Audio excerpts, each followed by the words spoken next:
जय श्री राम दोस्तों, स्वागत है आपका मेरे चैनल भारत का गौरव पे। और आज की वक्त पे चर्चा धनकर साहब की दहाड़ और बेंगलोर की बाढ़ में क्या समानता है, क्या रिश्ता है। सुनने में अजीब लगा होगा, ठीक है ना।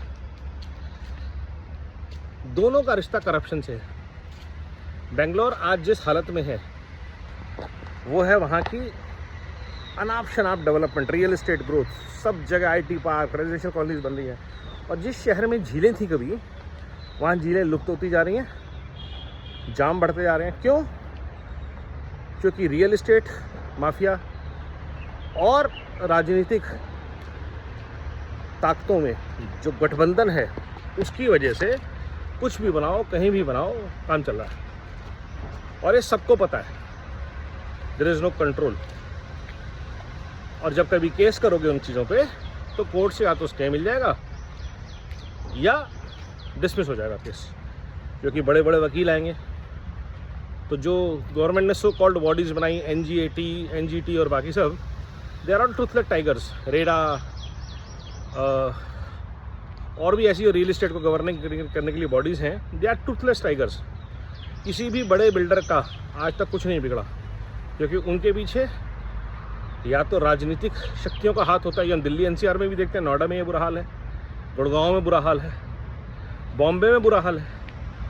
और अगर कहीं राजनीतिक शक्ति नहीं है तो जितना पैसा खर्च होता है वो वकील पे करते हैं, जज पे करते हैं। जजों को पैसा मिलते हैं, वकीलों को पैसे मिलते हैं। वरना किसी एक वकील की अगर सुनवाई की कॉस्ट 1 करोड़ रुपए है तो यकीन मानिए वो 1 करोड़ अपने घर में लेके जाता होगा, और 1 करोड़ से ज़्यादा भी है। और वो वकील, वैसे वकील अचानक किसी के लिए भी सुप्रीम कोर्ट का दरवाज़ा खटखटा देते हैं रातों रात, और सुप्रीम कोर्ट सुनता है, 2 दिन में तारीख देता है। जिस कोर्ट में लाखों करोड़ों के घपले के लिए जनता लड़ रही है, उसको हाई कोर्ट के धक्के खाने पड़ रहे हैं, तारीख नहीं मिल रही। लेकिन अगर आपके पास एक अच्छा वकील है जो किसी एक व्यक्ति के दर्द के लिए सुप्रीम कोर्ट के दरवाजे खुलवा दे, यही भ्रष्टाचार है, यही बेंगलोर है, यही धनकर जी का दर्द है। और यशवंत वर्मा जी का केस उसका एक बहुत अच्छा सबूत है। कहाँ से आए पैसे, कहाँ गए पैसे, कहाँ गया केस, क्यों नहीं हुई एफआईआर, कैसे जज हैं जो लॉ से ऊपर हैं। How can that be possible? अगर देश का राष्ट्रपति, देश का प्रधानमंत्री कानून के दायरे में आता है तो सुप्रीम कोर्ट के जज, हाई कोर्ट के जज क्यों नहीं आते?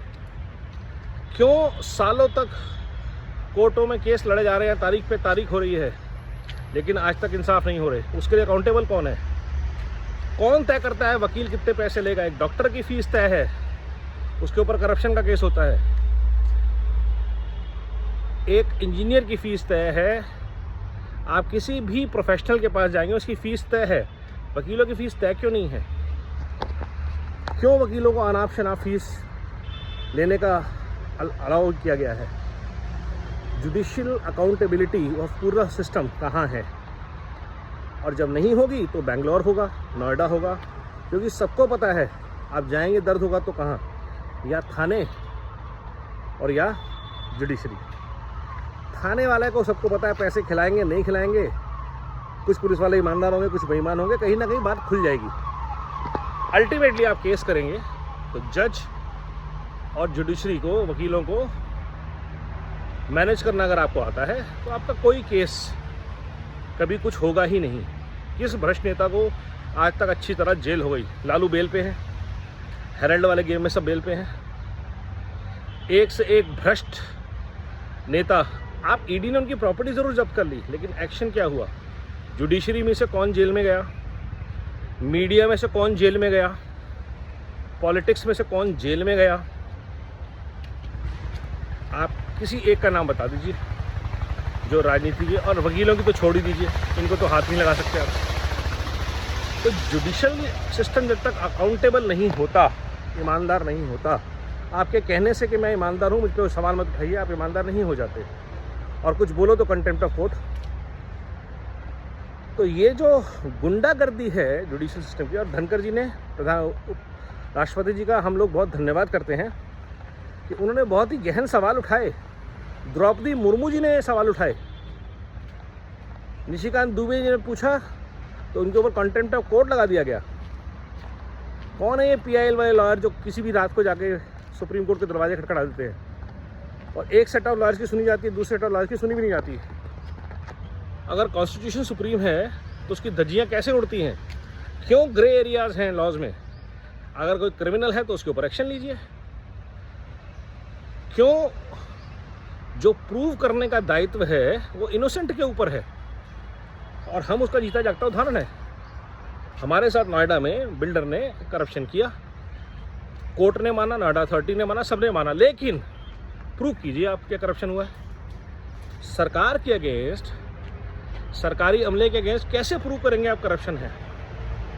क्योंकि पेपर तो वो सही बनाएंगे, पेपर की जानकारी जनसाधारण को होती नहीं है। हमने सारे लूप होल्स दिखा दिए, सर्कमस्टांशियल एविडेंसेस प्रूव कर दिए, लेकिन क्योंकि सरकार इन्वॉल्व है, नोएडा अथॉरिटी इन्वॉल्व है, बिल्डर माफिया इन्वॉल्व है, जो एक एक दिन में 20-20 लॉयर खड़े कर देते हैं हमारे एक गरीब लॉयर के अगेंस्ट, तो ये जुडिशियल अकाउंटेबिलिटी जब तक तय नहीं होती, भ्रष्टाचार पे लगाम नहीं कसती, बैंगलोर होता रहेगा, पॉलिटिकल भ्रष्टाचार होता रहेगा और देश का बेड़ा गर्क होता रहेगा। भ्रष्टाचार पे लगाम लगाना है, जुडिशियल सिस्टम की अकाउंटेबिलिटी तय करना बहुत ज़रूरी है।